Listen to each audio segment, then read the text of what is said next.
Welcome back to the Educational Currency. I'm Robert Naumoski, proprietor of the Coaching College and Ultimate Jiu-Jitsu. And I'm Chris Kalodikis from Maximum Education. Rob, tonight we're going to be covering a topic, something interesting you found on Instagram the other day, and it was a really good reel and a real eye-opener into kind of what's going on in our students' lives, our children's lives. And it was basically a post from the Wall Street Journal, and they had an event, Festival of the Future. And they had a guest there who spoke named Jonathan Haidt. Now, he is a professor in social psychology, and he gave some pointers on kind of the impact in schools in relation to technology and where kids are at. And he kind of had these 4 key points. Would you like me to go through them, or would you like to go through them yourself? No, absolutely. Go through them, because me and my wife were discussing these points. At this point in time, we've got a 13-year-old daughter, and this has been an issue for our family for the last 3 months. And that's the thing here. So look, we'll go through the points and we'll talk to him. So look, the first point he spoke about was no smartphone before a child is aged 14. And then he followed that up with no social media until a child is 16. Saying as well, wouldn't it be great to go through those developmental years without having those pressures that social media bring with them? From there, he also spoke about phone-free schools and how great that would be because of the trouble that they do cause in school and the factors that can't be controlled when they've got those phones on them. And then his final point being that children these days need more independence and more responsibility, stating that we haven't really had that since before the 90s, okay, where that was that golden era, and that's something that we should strive for. Yeah, absolutely, especially no phone before 14 was a hard one for me and my wife. Yeah. And we were, okay, with my daughter, you're going to start high school. And I was telling her, in high school, yes, you'll get a phone. She thought day one high school. I told her, relax. I promised her, in high school. You just got there. Warm yourself in a little bit. But then what we realized was through the phones, they communicate. Girls would put group chats in, they'd organize meetings for their assignments, and my daughter was missing out. She'd miss out on the times and places and events. And we spoke about it with my wife, and then, well, we realized we bit the bullet. Okay, we got her a phone. Now, we are concerned about it, and we are monitoring her usage of it. But it was one of those things where it reached a point in our society where it becomes a form of communication. And we didn't want her missing out on meeting up with her friends, and it became to impact her assignment work, especially the group assignment work. But we're still worried about the social media because, no, she does not have a social media presence, and I hope we do stick to that age of 16 plus for social media presence. And as the psychologist said, they asked 18-year-olds themselves, they wish they didn't have one from all the stress and pressure that they were going on into his talk. So it was one of those things as a parent for us, it was, okay, here's your phone and we trust you with it. But if there's any point where the trust is broken, the phone's gone. Yeah. This is something parents need to consider, especially my conversations over the last month with at least about 8 parents was their concern about their child playing video games on their computers, in their bedrooms. And look, you just got to take the computer out of the bedroom. And when the parent turns around to me and says, I'm not sure I can do that, now I don't really know what's going on with that child. I really can't comment after that. Maybe a situation where they can't.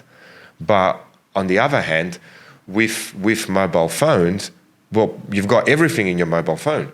You've got your video games, you've got your computers, you've got your TV, you've got your music, just like the psychologist was saying. And for someone my age, it's the equivalent of, like you said, bringing to school your TV, your video games, your CDs or your record players, everything in that one little electronic device. And this becomes the biggest problem for us as parents, as teachers. I mean, how much of an access do we give our kids on this device? Yes. At what point are they addicted? It becomes a real concern, especially now. You know, my daughter's here, high school, and yours are approaching. They're approaching, they're getting there too. And like, even in my own experiences too, the things that I've witnessed at school with technology as well, and kind of, it's, you look at this statement and what's been said here, and it's true, all of it's true, and we're all in agreement. It's just, how is it implementable? And essentially, how do we do it in a way that, like he says back to the fourth point, finding other values for young people to enjoy that, grow their independence and grow their responsibility too. But yeah, I've seen the challenges in school, and yeah, I'm catching up to you with my children and where the conversations start coming up about technology. It was a big discussion for us because she asked for a mobile phone in year 5. And it was like, well, such and such has got one. And my response was always the same. Well, her parents love her more than we love you. And off She's just got to learn that. Yeah, and off she goes into her room. That's it. Which was a good response. She knows I love her, but that kind of summed it up for her very, very quickly. But then moving into year 7, when you feel she is missing out on the communication with her friends that these devices provide, that kind of swayed us, discussing it with my wife, to actually let her have this, but she is monitored with what she's doing with it. Yeah. So with that comes, well, she is in year 7, comes the mobile phones in schools. Yes. So you're a advisor. Yeah. What's your experiences on it? And look, it's been interesting on what's been happening with mobile phones in schools. End of last year, the government brought out a policy saying mobile phones can't be visible in schools. And schools have attempted to address that in a few different ways. Some schools, they have the pouches and students put their phone in a pouch at the beginning of the day and they can't unlock these pouches till they exit the school. So they still have their phones on them, okay? So they still have that security, their phone's there if they need to contact their parents. It's still there with them, just that it's inaccessible. They can't look at their phone while they're at school. Other schools have punitive measures in place too, where essentially if a student's seen looking at the mobile phone at school, they get given a detention, okay? And that's to comply with the policy as well. So schools are all addressing in different ways, okay, which is great and in line with what's been said there. I think the challenge that comes with it, and you've highlighted it with what you've been saying yourself, is the connective area related to the phone. It's like you're being told you can't speak to your friend when you say to a child that they can't look at their phone, because that is how they are communicating with their friends. That is their social network in there. And sometimes it's hard to break down that barrier. And when you're at school, you can talk to your school friends. And, you do things interacting, the social skills with your school friends when you're at school. But, and then not feel that disconnection when their mobile phone is not with them. So from that aspect, that's been one of the areas I've seen as the challenge. The other big thing on a mobile phone that I've seen cause a lot of trouble is just the camera. Okay, cameras on phones cause trouble because whether it be just things are happening at school, they might be trying to prank each other and record it and then put it on social media, which is horrible. Or if something silly is happening, they get out their mobile phone, they try to record that too. But also in situations where a student might feel threatened, they get their camera out, think recording is going to help them. But then I've noticed in those situations, it actually does the opposite. Accelerates it. Yeah, it escalates the incident because that person that's intimidating does not like being recorded. So the camera itself attached to mobile phones is a big issue too. So I'm very glad that that policy came out from the government and that schools have to do things. It's also made it easier in addressing students in you got to put your phone away because it's no longer just a school rule now, it's a policy. So there is that support there. Is it fully complete in schools? No, it's not. It's still an ongoing battle for those reasons mentioned, but that's kind of where we're sitting at. What have you seen, Rob? You're new in schools. What have you been seeing? Well, first of all, okay, imagine us back at school.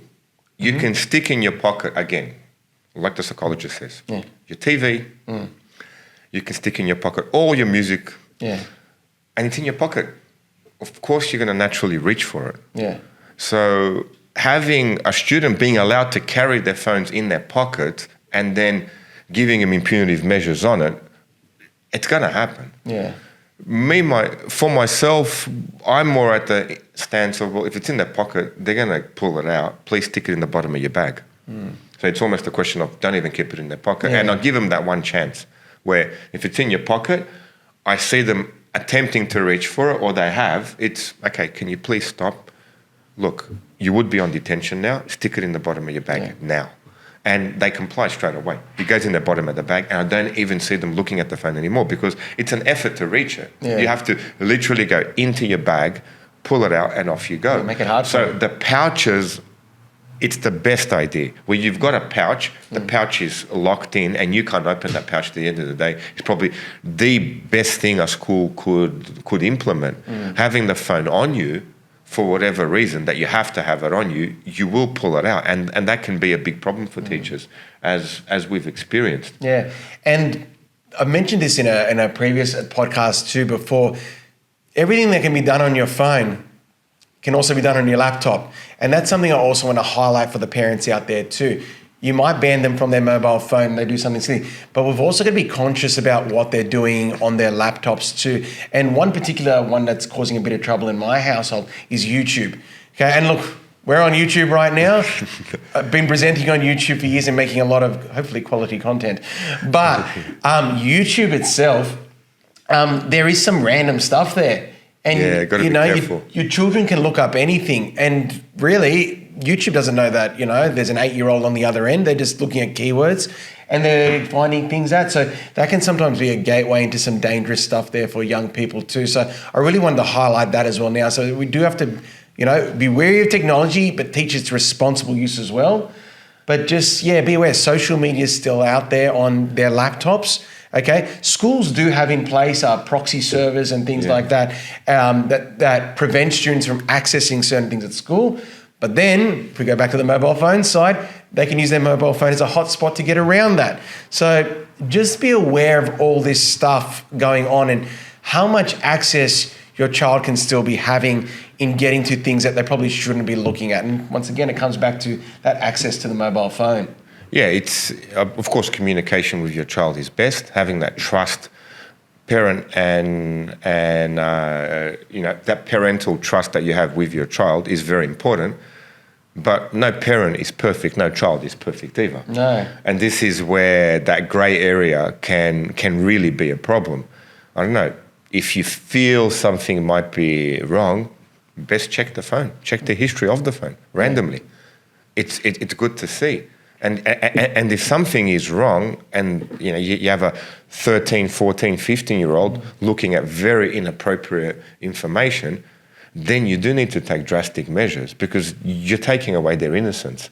There's things there on the internet that they just should not be looking at. And of course, it's exciting. Everything knows that unknown is something that, well, why shouldn't I be? As we are naturally, drawn towards it. But then at the end of the day, we are the parents. It is our responsibility to do that. And if you don't, well, you made that choice not to. Yeah. And you can't blame the child for it. This is something as parents that it's almost, you're damned if you do, you're damned if you don't, but I'd say you're more damned if you don't. Yeah. At least do something, and even if it has consequences, pick up those consequences later. But like I said, every situation is different at home. And I've had talks with parents where it's like, okay, remove the computer out of the room. I'm not sure if I could do that. Now, if a parent says that, I don't know what other issues there are. I don't know what the child's going through that the parent cannot do that. And obviously, I can't ask. But if you can, you absolutely must get that done. First and foremost, there should be no phones or computers in their bedrooms. Absolutely none. I mean, when they're going to sleep at night, we did the talk on sleep. No telephones, no phones in their bedrooms. Even from just that context of sleep, that absolutely, alone. Absolutely. Just the context of sleep and the context of the bedroom is a private place where they may get curious about certain things that they shouldn't. That's we keep a pretty strong policy at home with that. That's good. The phone is charged on a charger that's in a little office. Plug it in, leave it there. You do not need it in your room. If you need to use your phone, well, just use it in the bedroom. If you are taking it in the room, well, it can be during the day. I don't know, doing some homework, texting some friend, communicating with your friends, which at this point in time for my daughter's age, we do allow for that, but there's a big trust in having that. So I think, and it is scary for a parent. I'll tell you now, me and my wife spoke for weeks, even months about that topic until we realized it was affecting her social communication with her friends, and then we allowed it. Now, what happens with it, time will tell. Yeah. We'll have a follow-up on this one, won't we? Absolutely. And I guess that's where we kind of came into this podcast thinking we're going to have two hats on. We've both got our teacher hat on, and then we've got our parent hat on. And it's funny. So like, if I could tell you just a bit about what it's like as a teacher at school and you see a kid's phone is out, well, you just wish your instinct could be, get the phone off them, put it on the table, it's confiscated and gone. But you can't do that for many reasons. One of the main ones being is that teacher drops the phone, sits on it and goes missing. Suddenly the school's accountable or the teacher's accountable. And so that's where we need the parent support on that end. But then we also understand from the parent's side, I want to be able to communicate with my kid. If they're in trouble, I want to know where they are and I want to have that line of communication with them. So it is a very hard situation to analyse. It's like, it's a necessary evil. The idea of a smartphone versus a dumb phone, like you wish they had the Nokias out there still. The bulletproof. Yeah, that's right, you know, and that's it. All they could do was take phone calls and text messages. You wish that was still available. And I do believe there are options available, but then comes the level of the status that's associated with having certain types of phones. And I think that's the younger generation where they're at. They don't want a Nokia. Even though that might be the best thing for their learning and minimize distractions. No, they want the latest iPhone or Samsung, okay, with, you know, up-to-date, shiny camera, everything like that, because there's a status. So it is such a balancing act between, well, this is for your own good, but then it also causes these dramas as well. And so I can understand where parents are. So from yourself as a leader of well-being,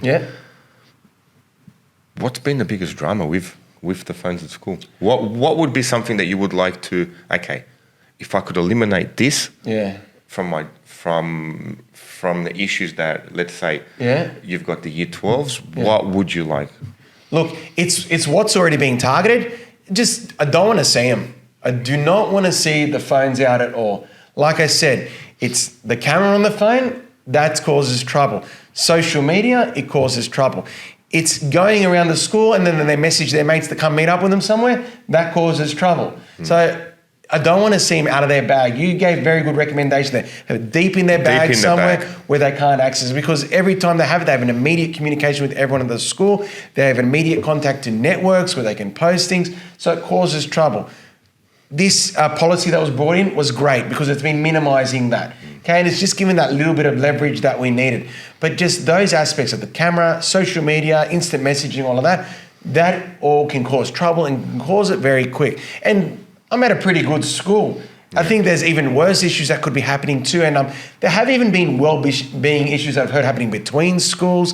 And, you know, stuff that is obviously a bit more horrible and more criminal occurring too, because of mobile phones and their ability to record things and for them to be posted and shared amongst people. So it just can cause so much trouble. So yes, I do wish that they could be put in the back. But then in saying that, if my daughter was in trouble, you know, and she was, you know, needing me, I do wish she had a phone on her to contact me. So I'll tell you the truth, there is an advantage. I'm driving to pick her up, quick phone call. You know, I know it's 3 o'clock. School's finished, it's 10 past 3, 3:15. Okay, come out the school, turn right, keep walking, you see the cars lined up with me. It is a form of communication.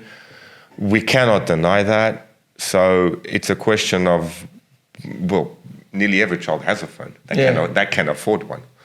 So then from your perspective with the school, are there programs in place to teach kids about this, or is there something that you do in particular to address it? Or the only thing we do is responsible use of ICT. And like I said, that jumps back to the laptop.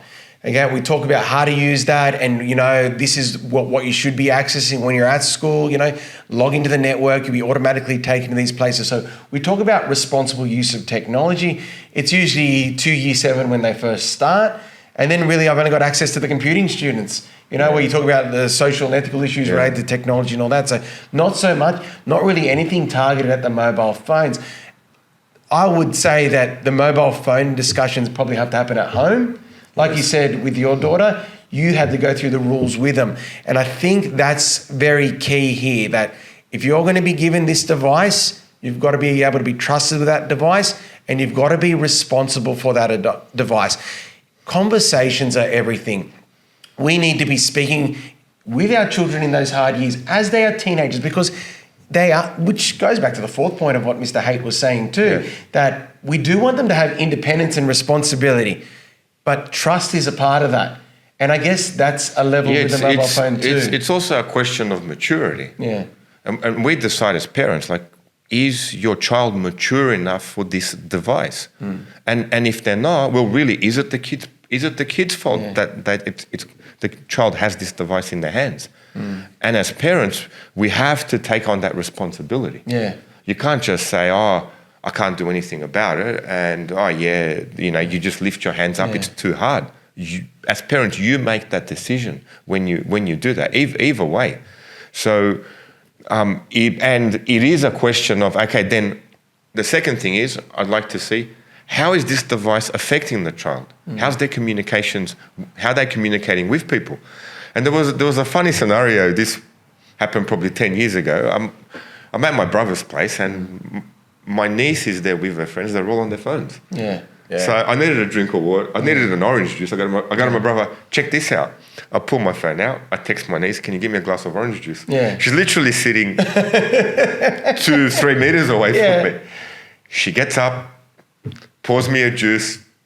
I said, thank you. And she sat back down like it wasn't even a problem.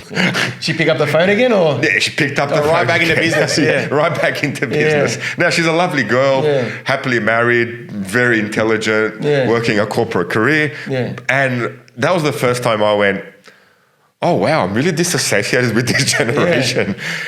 But then on the other hand, tutoring kids where the parents go, oh, he plays video games at night. And these are really good kids. And I go, what do you mean video games at night? Like, it's a way they communicate with their friends. It is online gaming. So instead of going out, they put in a little headset, they jump on a computer, they talk to each other, they shoot people, and there's a Call of Duty, or I forgot these. Yeah, that might have been a while ago. I don't know. Last video game I played was called Pac-Man. Yeah. That's it. Everybody knows Pac-Man. Yeah. It is the best video game. It's a toss-up between Pac-Man or Tetris. I'm a Super Mario man myself. You're a Super Mario man yourself, so I shouldn't complain about video games. But then, as a teacher, from your perspective, as the generations come through, do you see a lack in something, maybe communication skills, that judging each other, judging emotions? Have you noticed, does that phone take that away from students? Or no? Well, look, yes, definitely. And back to the point of the Instagram video too, that was with the fourth point, that they've got to get away from the phone. And that's how they will build that independence and responsibility. But part of that is then communication, face-to-face communication. Yes. And we are seeing that seep into the world beyond high school too. Like even the way people meet now, it is through their phones. Many people, and they are losing those social communications. And like I said, they're at a dinner table and people have their phones out. And I'm pretty sure you'd have these rules in place too. But at the dinner table, there's no technology. It should be the family communicating. And I guess that's what we've got to really try to be building up in our children, because we don't want them to be these zombies attached to their phone. I'll tell you what made me really conscious when my daughter grabbed the phone with my phone. Yeah? Absolutely. Now, she's got a phone. I've got a phone. Well, I set the tone where the phone is used. Yeah. So it made me even more wary of the phone on the table when we talk. We're the role models. The phone is out of reach. We're talking now. Yeah. So I haven't got my phone. Well, I'm trying to talk to you. How's your day at school? Yeah. And I'm staring at her phone. Oh, okay, she puts it away. So all of a sudden, it made me so self-conscious of my phone use. Yeah. Because, well, if I'm sitting at the table, at dinner table with my phone checking emails, how do I have the right? You're showing that it's okay. That it's okay. You're the example that's being set. So the last month for me, it was, ooh, I better leave this out of reach. Yeah. So you just don't naturally reach for it as we do. Yeah. And it's interesting you say that, because like one thing that I'm conscious of too is, when I get home, there's always some work to be done, but I actually do like my kids seeing me go onto my computer at home and doing work, because it gets them in mind that, okay, dad does homework too. It's okay for me to sit down, and if I'm on the technology, I do work as well. So you can do that example in both ways. You can go home, go on your mobile phone and scroll through social media, and they will do the same. Or you can go home and you do work in front of your kids. Okay, but you might have a very long day. You might be in a different industry and you might be done with work for the day. So not all cases are the same. I'm just saying it's good for your children to see that too, because once again, that will build up an independence in study if they see you doing that. Absolutely. Like, as we've said before, you set the tone for what your child will be like. This is the most important thing, and we've mentioned it previously in other podcast topics. So as parents, when our children come of age, our children are always staring at us, no matter what we do. It could be your social interactions with your partner, could be your interaction with your neighbors, even the way you would come to school and talk to the teachers and your attitude you have to school with the teachers, all sets the tone for what your children will be like and what is accepted and not accepted. And this is something you're first wary of on yourself before you can change your child. And like I said before, the mobile phone for me was the latest thing. When my daughter's got it, okay, I got mine now. Okay, there's a time and place for it, not just for her, for me as well. So with that point, I think the psychologist was mentioning as well, giving children that free play without supervision. Yeah. So that's another thing the phone takes away from. Yeah. Now, having that, like we grew up, I remember there was a funny Bluey episode my children were watching, and the dad character of Bluey was saying, in the 80s, it was dangerous, man. We never had helmets. We never had this. We never had that. Things were tough. No one really survived the 80s. And my kids came running to me going, Dad, what was the 80s like? I literally go, you were too soft to live in the 80s. Yeah. They go, oh, what do you mean? I go, I don't want to talk about it. And obviously that got them curious. But then when you think back and realize, well, the way we grew up, there were certain positive things to that they are really missing out on. Especially now, being more affluent parents, being more hands-on parents can lead into a little bit of helicopter parenting. Yeah. Where you could begin to solve your children's problems for them. And then in respect, well, if you're solving your children's problems for them, well, you're handicapping them. So at what point do you have that balance of, well, it's their problem, let's see what they do with it. Instead of coming over the top, that bearing parent going, yep, this is it, you know, I'm here to support and help my child in anything, and here we go. Yeah. So that could be another issue, that maybe that too much telephone stops the interaction with other kids, and they lose that more than social connection, that ability to grow as adults and solve their own problems, actually interact and create problems. Whereas on the phone, those problems you have, you're disassociated with them. You could write something on the phone, just you don't see a human at the other end of it. And then of course, as a teacher, have there been instances of bullying, like from your perspective? Of course, it's obviously that, once again, in the combination with social media. Okay, and that's actually one of the biggest issues with cyberbullying. It's traditionally in the past, back when you were in high school, if there was bullying, it took place either at school or after school. Okay, or like the time to and from school. But now, the reason cyberbullying is horrible, it's 24/7. Okay, it is written on social media pages. It stays up there for, forever. It can happen at any point at night. And it works in two ways too. There's one form of bullying where it could be putting mean posts and comments on. But then there's also the isolation type of bullying too, where people write things and they don't comment on it, or they leave people out of certain groups. So it works in a few different manners too. And that's what makes high school really tough for this day and age. So while we say the world might have been harder for us, we're out there and it was rough and tough, they're dealing with this psychological bullying online. So that can be really mean. So the world was easier for us, really, because we got to grow in that world of human interaction, where we learn from our mistakes. But this seems to be that human disconnection, where you can really get quite nasty when you haven't got another human in front of you. And we've seen that across all social media with adults. It does. It desensitizes you because, you don't see that person at the end. You don't realize that is a person, that you're picking on. So what would you like to, if you had to fix one thing in the school, where, let's say, you had the... My school is perfect. Theoretical school. Theoretical school. So if you had to put in a policy... What would you like? Because you've been coordinator for a while, you've seen a lot of scenarios happen. What would make your job easier? Look, In relation to mobile phones, like I said, I think they've done it. I think bringing that mobile phone policy, I think that was good. Okay, that has been great. I think really if we're pushing anything with this podcast today, it would be, I guess, the parents to support on that angle, which 99% would be. Yeah. Okay, but the thing is, like I said, that status associated with the phone, and then the social media aspect too. Once one kid kind of has a phone and they're flicking it out and doing stuff, it spreads amongst them because everyone wants to be the cool kid there too. So I think it has to be conversations that I had, like you said, conversations you've had, conversations that I'm sure many parents out there have had. That's where I think we've got to see the support too with the school. So exactly, I have to agree with you with that, getting the parents 100% on board with us. Yeah. And because the parents are the first point of contact, and it's the parents that dictate the usage of the phone and what they do with it. Yeah. We can only do so much to a point, but getting the parents to discipline when necessary, removing the phone or allowing certain usage times does benefit the child, benefit their education, and obviously gives them a chance, to grow into the best version of themselves. And on that point too, the times that trouble has happened at school and technology was involved, when I spoke to those parents, they said straight away, yep, I took the phone off him straight away. And then you took the console game and the PC off him too, okay? Yeah, that's fantastic. That is good. So that's excellent. Yeah. So you show that you mean business on your end as well. Oh, absolutely. Always like that. It's like the 1-2 punch. You get the punch from school, the punch from home. The kid learns their lesson. I have to. Hi to all my students out there. Thank you for the support.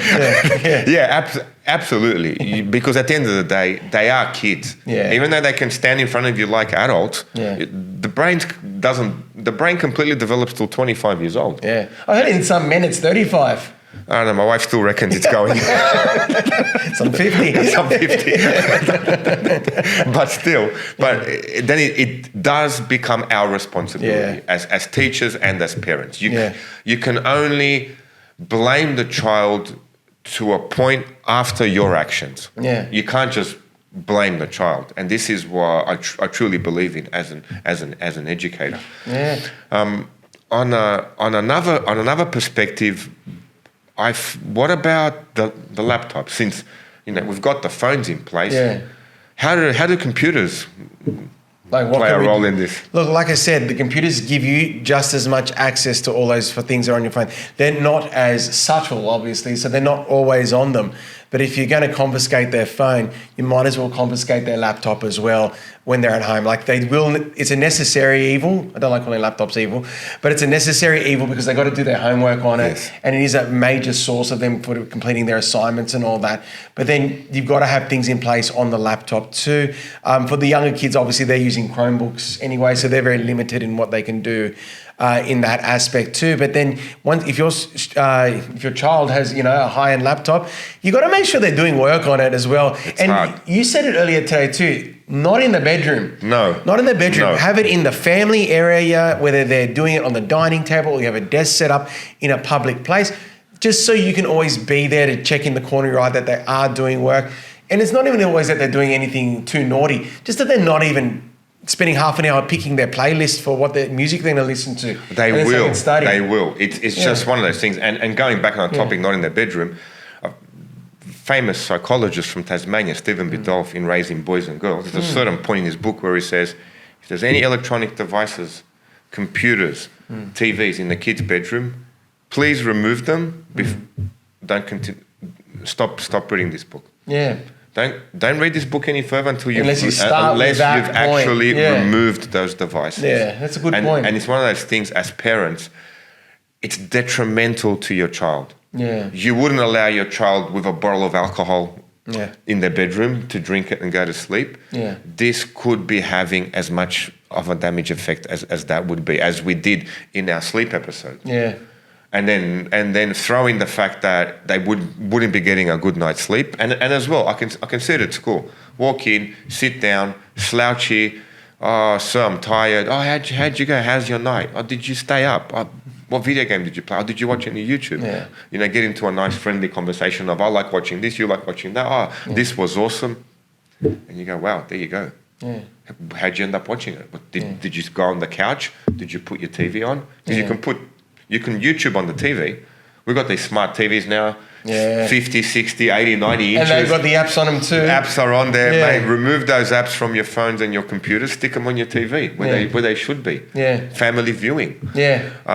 But then again, like I said before, new technology comes out and a generation pays its price. Where the next generation realizes what was good and what was bad. Well, if this generation is going to pay the price, well, we can, as educators, we can be aware of the consequences. And they are out there. Research has told you, black and white. Psychologists are telling us. Yeah. And before we do finish up, I'd like to ask you, as I said, your kids are a little bit older than mine as well. If we could just go back to that final point. So my kids are a bit younger and I do want to get a bit more independence in them. And, you know, like we said, living like it was the 80s stuff. What would you recommend to someone in my situation? Like, how do you go about giving your kids a bit more freedom, confidence going out? Just, it's that little bit of, if I give you something, I really trust you. Yeah. I trust you with this. Only because I trust you, you get it. And then I realize, okay, like, I trust you. We have a great relationship. Give me a hug. Yeah. Okay. You can watch, you know, Bluey on YouTube. Yeah. Or I think my kids were into, I think, I can't remember, not Paw Patrol. It became that SpongeBob. SpongeBob? Yeah. Isn't that it, SpongeBob SquarePants? SpongeBob. And I went, ooh, there's a few themes here that I'm a little bit eerie of. Yeah. Okay. And then Simpsons as well. Yeah. And I went, okay, they're not seeing a few of these. They're kind of, as children, they're overlooking at it. Yeah. So it turns around and went, okay, I do trust you with this content. If there's any of it that's scary, you let me know. We can switch it off. So this is the trust. And if trust is broken, well, it's removed. Yeah. That's the way it is. And you expect it to be broken. Yeah. You realize they are kids. Yeah. They're going to test the boundaries. But then you realize, okay, no more. That's enough. Yeah. You're not ready for that. And I was going to say too, like the one other way that we are trying to get our kids as well to grow independently too, team sports. Okay, my daughter does ballet, and we'll have a very interesting guest in next week in relation to ballet. That'll be really good. Yes. You know that I'm doing swimming too, so building up their confidence. And you must see it with the young kids. With jiu-jitsu, they come in, we physically get them stronger. Yeah. As you get physically stronger, you obviously that develops your brain and the whole benefit that exercise and keeping a healthy lifestyle. And you bond too with those you're doing it with, and you know it builds up a community. It creates a community. We can have that's another whole topic as well. We won't hit there today. No, but if you are watching us on YouTube, hopefully it's not late at night. Please go to sleep and do click like. Please subscribe and share. We've. So far, we've had, 16 episodes? We're doing all right. Yeah. We're doing all right. We think we've got a little bit more confidently on camera. Yeah. Thank you very much. And thank you very much for all your support so far, especially all the teachers that have been giving us the feedback. As well. The students that have given us the support. Yeah. If you are interested in seeing the clip we're talking about today, Kate will put it out in our socials, won't you, Kate? That's right. Thank you, everyone, again for another episode, and we look forward to our new guest next week. I'm Chris Kalodikis from Maximum Education. And I'm Robert Naumoski from the Coaching College and Ultimate Jiu-Jitsu. See you next time. See you next time. Bye.